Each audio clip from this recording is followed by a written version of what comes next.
រដែយើងត្រូវជួបគ្នាការីថ្មីថ្មីការីថ្មីថ្មីដូចរូបស្រីនឹងបង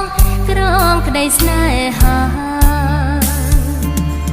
ស្នេហ៍ពេញវ័យស្រស់ដូចជាផ្កាយើងយល់តែភាពស្រស់សង្ហាដូចជាផ្កាលលារីស្រស់ឆើតឆាយមើលណោល្អផ្លែម្លេងទេ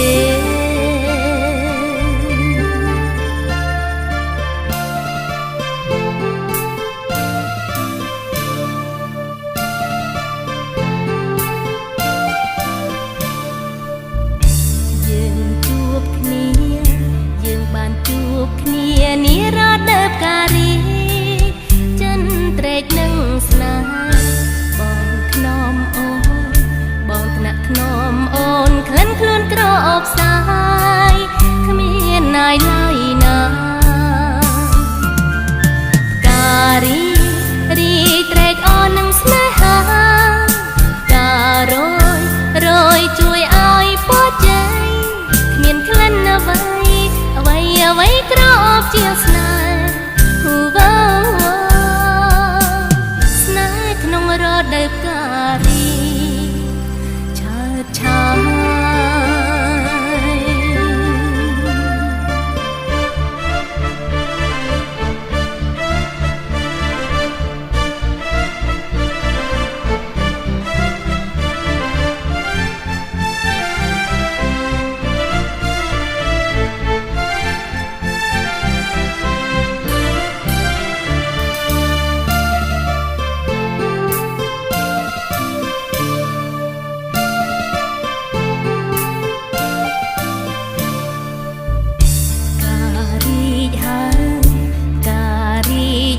យរីកផ្លាប់ដោរដែ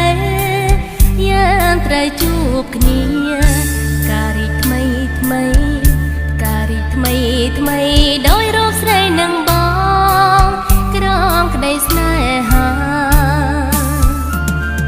ស្នេហ៍ពេញវ័យស្រស់ដូចជាផ្កាយើងយល់តែភាពស្រស់សង្ហាដូចជាផ្កាលលារីស្រស់ឆើតឆាយមើលណោល្អផ្លែ